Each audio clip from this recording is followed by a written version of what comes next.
Runner shells is what we're calling the bioprinted bodies that you, the runner, inhabit when you go down to Tau Ceti. Each of our launch shells is really an archetype of gameplay. So abilities, passives, stat packages, married to a very distinct silhouette that then players can look at, 50, 60 meters away and say, oh, I know what that is. I know what that player is capable of, and I can start to think about how to counteract it.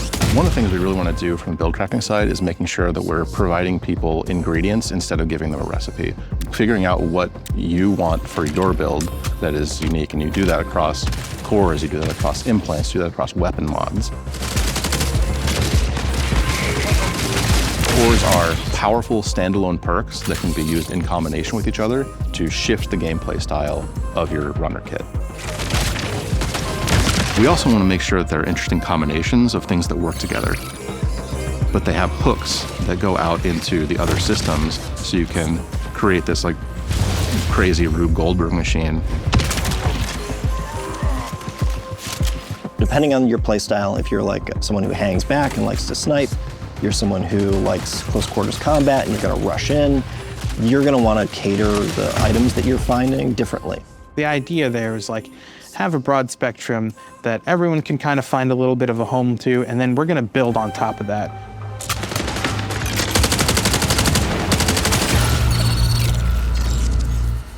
Destroyer is aggressive, brutal, wears a modified, futuristic version of the Mjolnir armor from the original trilogy. The shell is designed to get into the fight as fast as possible and stay there. It comes equipped with thrusters on its legs that let it sprint faster, or you can use them for a quick lateral evade. A riot barricade so that they can generate presence and they can generate almost like aggro for their team. Its prime ability is Search and Destroy, which activates shoulder-mounted missile pods that fire heat-seeking missiles. They have a way to lock down targets over sustained fire, which immobilizes them and allows your team to follow up.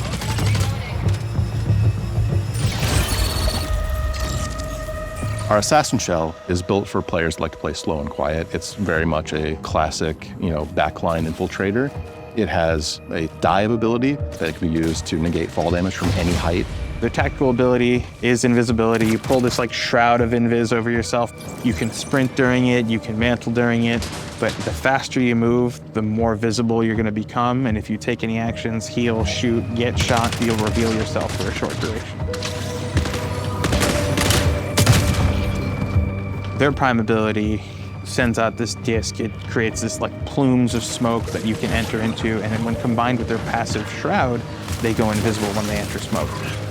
The whole thing here is be invisible, be sneaky, and then enshroud the world in smoke.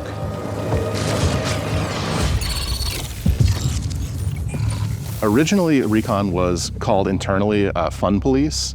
That really is the core kind of fantasy. It's about hunting people down, it's about playing detective. If you want to find all the assassin shells on the map, Recon is the shell you want to use. It comes with a tracker drone that you can toss out a little spider friend that crawls along the ground and will track towards enemies and explode. And that explosion overheats the target. They can't move, they can't sprint, they're taking tick damage, and they help you lock down a target so you can pursue them. And for their prime, Recon has this really awesome helmet that splits open and they tap in these cool key codes. It opens up and pulses and it sends out this wave that detects both AI and players and marks them for you. And when you break the shield of somebody as a Recon shell, they leave holographic footprints behind, so even if they run away, you can follow that trail and they'll lead right to them. And then finally awareness, where if you get pinged, it'll actually tell you that someone sees you. You won't know where, but you'll be able to be on high alert that somebody saw you and has marked you.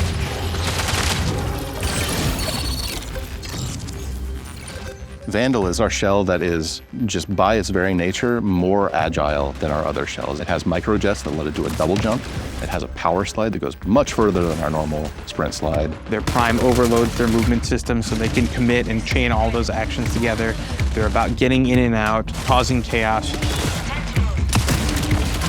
The arm cannon for Vandal unfolds and you find a big-ass gun barrel inside. You can use it to knock people out of cover. You can use it to knock people off of buildings, which is way more fun than knocking them out of cover. The number of times we've knocked people off of field maintenance is like, this is a great thing.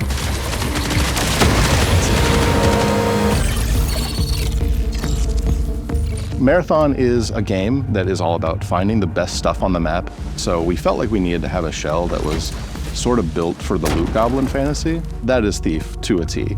Thief's tradability is X-ray visor, where you flip down your visor, you can see containers through walls, you can see enemies that are within line of sight.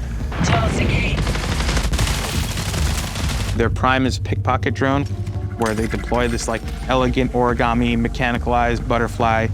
It has like a mechanical whip that it can send out, and that knocks loot out of both players and AI, and then it can suck that loot back up with the same whip.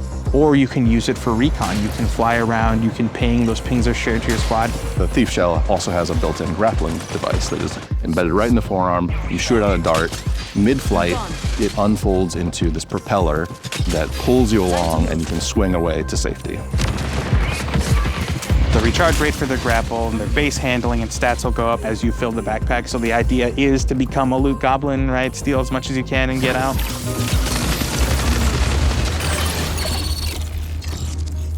The Triage shell is our shell for support players. If you want to keep your allies kicking so they can kick back, we have Triage for you.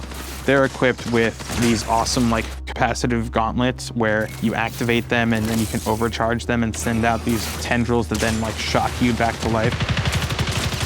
Their tactical ability, they actually have these giant drones attached to the legs and they pull them out, and it's a little buddy, he's got a little face, and you give him a high five and send him on his way, and he'll come and hover over your shoulder and provide you with shields and health. Triage is really a combat medic, so we knew we needed to give it an ability that was useful for firefights. They've got two traits. Their first one is a trait ability called Battery Overcharge, where they overcharge their capacitive gauntlets, which makes their weapons performance better. And if you're using battery weapons specifically, breaking shields will EMP targets, and that becomes an on-ramp to like a whole new layer of build crafting. And then they have the second trait, Shareware, which is really cool, which is any buddies that have medi drones on them, any consumable you use will get like copied to them. So you kind of almost are this like battle medic that's like constantly running triage on your team.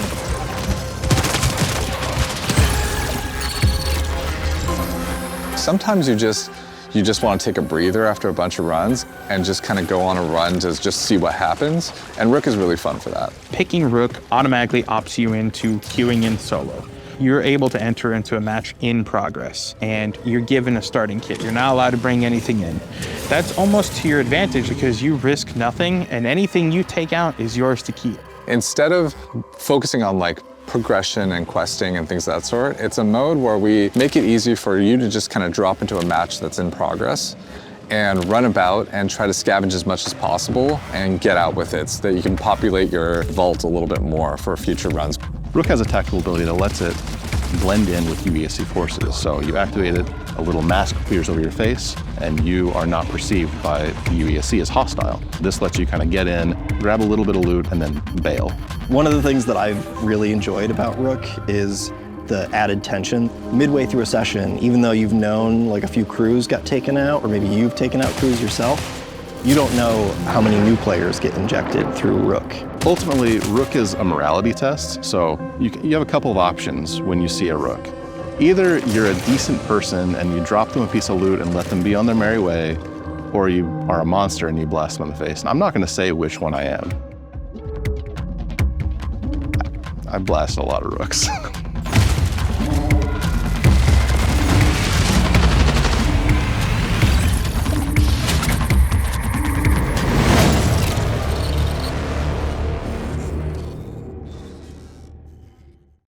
PlayStation